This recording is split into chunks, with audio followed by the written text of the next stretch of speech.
Hello दोस्तों, मुझे उम्मीद है कि आप सभी अच्छे होंगे। दोस्तों, क्या आपको पता है हमारी ज़िंदगी में सब कुछ होता है, संघर्ष भी होता है, तनाव भी होता है, काम का प्रेशर भी होता है, खुशी भी होती है, डर भी होता है। पर लेकिन अच्छी बात ये है कि ये सब स्थायी नहीं है, यानी कि ये बहुत ही कम समय के लिए होता है, परमानेंट नहीं रहता। थोड़े दिनों बाद ये चेंज हो जाता है। तो अगर आप किसी रेगिस्तान में फंस जाए तो वहाँ से निकलने का पता है आपको एक ही उपाय है, वो है बस चलते रहिए। अगर आप नदी के बीच में जाकर हाथ पैर नहीं चलाएंगे तो आप तैर नहीं पाएंगे और निश्चित ही डूब जाएंगे। तो जीवन में कभी भी कोई भी ऐसा क्षण आता है जब आपको लगता है कि बस अब सब कुछ खत्म हो गया, कुछ भी बाकी नहीं है। ऐसी परिस्थिति में अपने आत्मविश्वास और साहस के साथ सिर्फ डटे रहिए, क्योंकि हर चीज़ का हल होता है, आज नहीं तो कल होता है। दोस्तों, मैं आपको यही चीज़ एक कहानी के थ्रू समझाऊंगा। एक बार एक राजा की सेवा से प्रसन्न होकर एक साधु ने उसे ताबीज़ दिया और कहा, हे राजन, इसे अपने गले में डाल लो और ज़िंदगी में कभी ऐसी परिस्थिति आए कि जब तुम्हें लगे कि बस अब तो सब कुछ खत्म हो गया, तुम परेशानी के भंवर में फंस जाओ, तुम्हें कोई प्रकाश की किरण ना दिखाई दे, तुम्हें कोई रास्ता ना दिखाई दे, हर तरफ निराशा और हताशा हो, तो तब तुम इस ताबीज़ को खोलना। और इसमें मैंने एक कागज़ रखा है और उस कागज़ पे कुछ लिखा हुआ है। उस ताबीज़ को ऐसे सिचुएशन में खोल के पढ़ना, उससे पहले बिल्कुल मत करना। तो राजा ने कहा ठीक है। तो राजा ने वह ताबीज़ लिया और अपने गले में पहन लिया। तो एक बार क्या हुआ, राजा अपने सैनिकों के साथ शिकार करने घने जंगल में गया।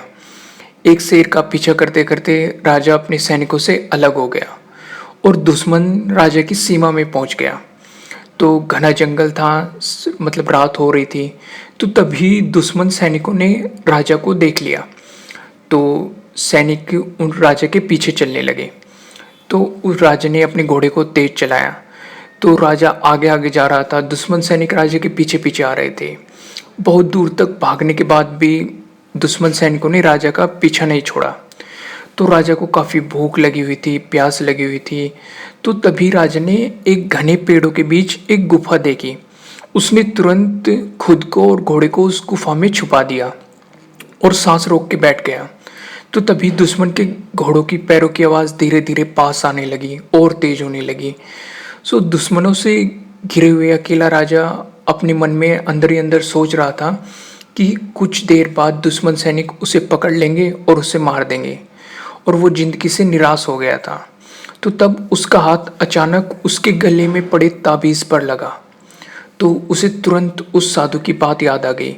उसने तुरंत उस ताबीज़ को खोला और उसमें जो कागज़ था उसे निकाला और पढ़ा। तो पता है आपको उस कागज़ पे क्या लिखा था? उस कागज़ पे लिखा था, यह भी कट जाएगा।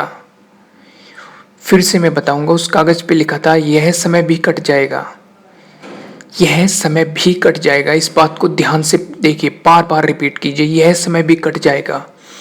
राजा को अचानक ही एक अंधकार में, पूरे अंधकार में एक ज्योति की किरण दिखी। जैसे डूबते को कोई सहारा मिल गया हो। जैसे एक कहावत भी है, डूबते को तिनके का सहारा। उसे अचानक बहुत ही अच्छा लगने लगा और उसकी चिंता एकदम से गायब हो गई। उसे मतलब रोशनी की एक किरण दिखाई देने लगी। तो पता है फिर क्या हुआ? धीरे धीरे जो दुश्मनों के घोड़ों की उसे पैरों की आवाज़ सुनाई दे रही थी, वो धीरे धीरे दूर जाने लगी, कम होने लगी, और कुछ समय बाद वहाँ शांति छा गई। रात को राजा गुफा से बाहर निकला और किसी तरह अपने राज्य में वापस आ गया। दोस्तों, यह सिर्फ एक राजा की कहानी नहीं है, यह सब हमारी कहानी है। हम सभी परिस्थिति में, तनाव के दबाव में इतने जकड़ जाते हैं कि हमें कुछ सूझता नहीं। हमारा डर हम पर हावी होने लगता है, कोई रास्ता नहीं दिखाई देता, किसी भी समस्या का दूर दूर तक कोई समाधान नजर नहीं आता। लगता है कि बस अब सब खत्म हो गया है।